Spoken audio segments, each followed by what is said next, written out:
Kellen Moore, Dak Prescott, Ezekiel Elliott, this offensive line, they have all climbed into a bag, and they have yet to come out of that bag. It's been some consecutive weeks of them being in that bag, and I just couldn't be more happy as a Cowboy fan. I don't even want to hold y'all too long. I just kind of want to get right into it.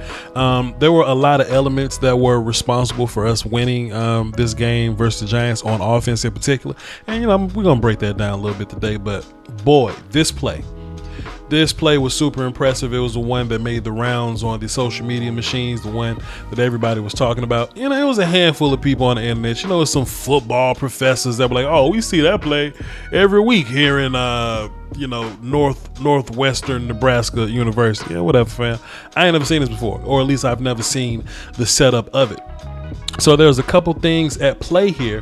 First of all, we see Cousin Tony here. Cousin Tony's going to go in motion, and this is all about movement and getting guys away from where we're going. You know what I mean? So where are we going? We're going to the right front pylon of the end zone, right? So what we got to do is we need to get these people out the way. These little giants right here, we need to get them out the way. And one way to do that is let's get Cousin Tony moving. We're going to fake the jet sweep with him. Cool. That's going to get some people moving. This got the biggest movement out of everything. This didn't even get the credit, but take a look at CeeDee Lamb right here, right? Look at how many people move with CeeDee Lamb right here, right? Motion, boom. And you just kind of got 3 people focused on CeeDee Lamb right here. Like, all that's important, because what we need for this to work is we need for Zeke to have space, and we need for whoever it is to cover Zeke, we need them to think that it's a pass play. So this is kind of like how can I word this? This is a fake sweep play action draw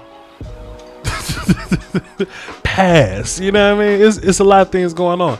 But anyway, CeeDee Lamb is gonna he's definitely gonna move some guys out the way. And it's not even a draw, but it could be a draw because it's a backwards pass kind of sort. I don't know. I'll name it later. But this is the most important part right here, is the fact that we're faking the sweep with Zeke, so that this character right here that's coming downhill, we want them to feel like we're faking it to Zeke to not give it to him, just to drive back and pass it to somebody else, to pass it to CeeDee Lamb. And I'm sure that if these guys didn't take the bait on Lamb and if they ran with Tony or with Zeke, if Lamb was open, we should probably get it to him. I don't even think Zeke is the primary read here, but what I think is most important is that Dak gets into his passing posture.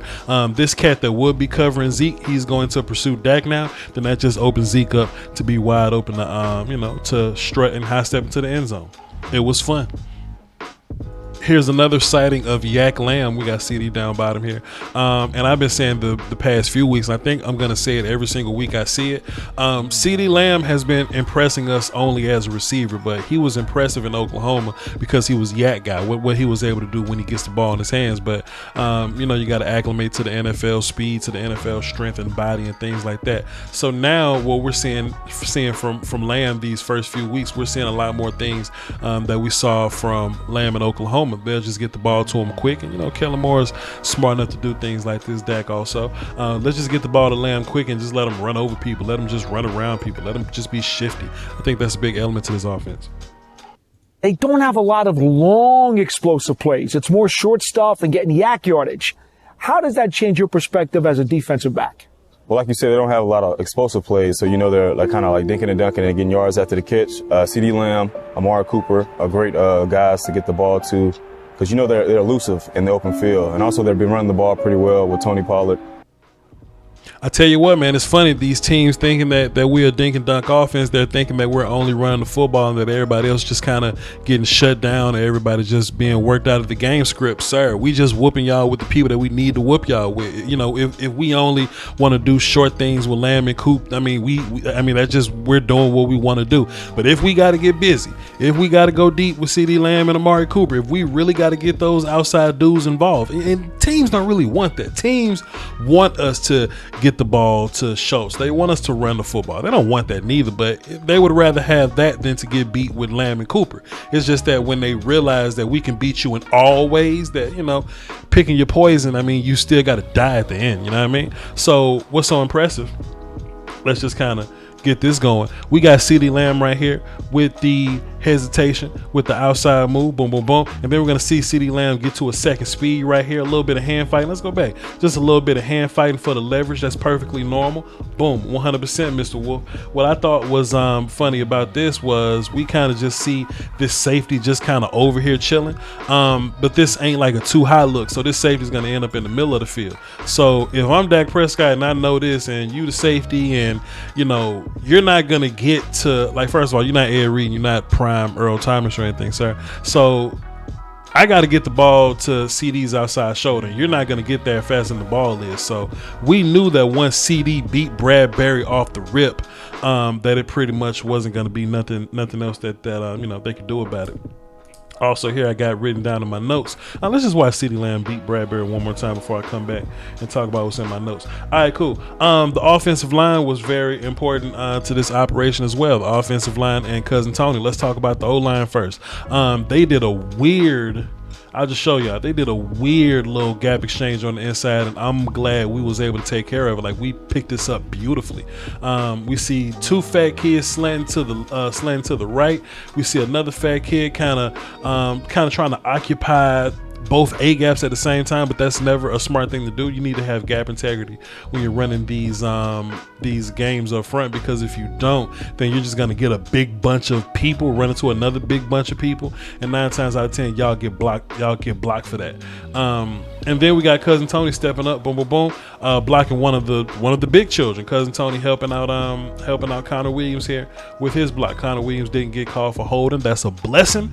CeeDee Lamb is blessing them with a little bit of with a little bit of scores on the back end, man. You can't beat that with a stick.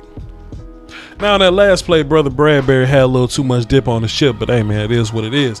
This play, we're more so going to beat the Giants within the offensive scheme, and this is where, let me just run the play. This is where Dak Prescott and Kellen Moore kind of get busy right here, right? This is one of those elaborate read types, and it's not elaborate, like it's super simple. It's just, it just happens really fast. So what Julian Love doesn't know right now is he's a part of a 3 versus 1 read right now, right? He don't know this shit, but he is. First of all, we got established man or zone coverage. It is zone coverage. We know that. So now we know that Julian's not going to do a whole bunch of moving. He's going to sit there and he's going to have to dedicate himself to one guy. We just don't know which guy yet. But when we figure it out, we're going to get the ball out quick. The first part of this motion here is passing along Cedric Wilson. So Julian Love has help to the inside, so he knows that he can give up that one read. So, all right, cool. I ain't got to worry about Cedric Wilson. You're moving to the inside here, right? This is what's dope. Let me bring this back. Got a little pixelated. This is what's dope. Julian Love passes along Cedric Wilson. Now this turns into a high-low read. This turns into a Noah Brown and Dalton Schultz versus Julian Love read, right? So, what's going to happen in front of us here is Julian Love is either going to run with Noah Brown and it's going to leave Dalton Schultz wide open, or we're just going to assume there's some help to the outside, and we see that there is none. We just don't know that yet. If there's some help to the outside, then we'll pass Noah Brown along and we'll throw it to him at that point. But we'll pass Noah Brown along and we'll just go cover Dalton Schultz. But that ain't what happened. What happened is he saw Noah Brown because there was no help to the outside. So cool, let me run with Noah. And what that eventually did was it opened up this wide open ass space for Dalton Schultz. We saw it quick, Dak saw it quick, and the ball is in flight right now, as you see, right? Let's go to the cartel view so we can get a better view of this. Julian Love right here, number 20. He's going to pass along Sid. Noah Brown's here. He's going to go for Noah Brown. And look, Noah Brown really opens this thing up for Dalton Schultz, right? That's pretty much what this thing is. When it comes down to this 2 versus 1 concept here, one of us got to make space for somebody else. We know Dalton Schultz want to be right here. And hey, Noah Brown is going to open up that space for him. I think this is a fantastic way to manipulate space and to get multiple offensive players on few defensive players. Shouts out to young Kellen. So last play, we was working within the scheme of the offense. Let me just run this. This time, this is just Coop and Dak being on the same page and just kind of being better than people. We got Cedric Wilson moving so we can know whether it's man coverage or not. Okay, cool. Dak got his information, and I just think it was so impressive what Cooper did to get open and just get space here. So we're looking at the coverage. We got one safety on this outside hash right here, and we basically got Coop in this corner right here. This one's going to be impressive. So once we get to this point, nothing has added to the look. Like, no other safeties have dropped into this. Nobody else has done nothing, right? So we know that it's Coop in this corner versus this safety on this hash right here. Now this is different because on the last play I showed you the advantage of having 3 offensive players versus 1 defender. We had the advantage to where we can work with 1 offensive player versus 2 defenders, right? And this is how Coop did it. We're going to do this with route running and leverage, right? Cooper's going to run this post. It's a real shallow post, but Cooper's going to set this up with this fade kind of route, right? And why is Coop setting this up with this fade route? Because we want this 9 route, pardon me. We want this corner to turn his hips to the outside. We want this corner to really commit to that outside leverage, and he did. And once Coop and Dak realize that the cornerback has committed to the outside leverage, the ball should be in flight right now, and it is. Dak just let it go right there. So at this point, we know that Coop gets his man turned to the outside. There's no way you can turn around and keep up with Coop fast enough. If you do, that's first round pick level shit, right? Like as a cornerback, you're physically not equipped to turn around on a dime and run with Coop right here. So what this turns into is Dak just got to get the ball to Coop in front of this safety behind this corner, and it was incredibly easy because Coop set this up with route running. Y'all want to see a cartel view? We ain't doing nothing else. Let's just look at a cartel view. Offensive line cool? Yeah, they cool. And there we go. Easy peasy, lemon squeezy. Great throw, great catch. You can really tell that it was in the game plan that Kellen Moore wanted to attack the edges for a couple of reasons. Getting our offensive line on the move and getting those dudes blocking guys.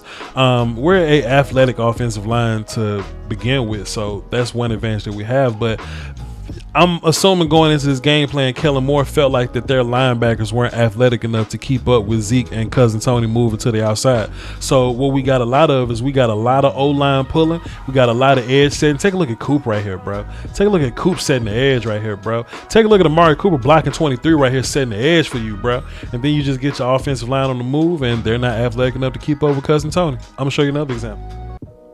And this was a Zeke touchdown at the end of the game here, right? Same concept. We're going to seal the edge, but this time we're going to do it with our tight ends. Look at your tight ends, bro. I mean, Sprinkle took care of his block, and he kind of going on a ride with 91 right here. But who is this? Dalton Schultz? Take a look at Dalton Schultz sealing this edge right here. Take a look at your offensive line. Who is that? Cousin Terrence? Cousin Terrence? I ain't going to say Cousin Terrence because that's Skywalker still cousin, but y'all know what I mean.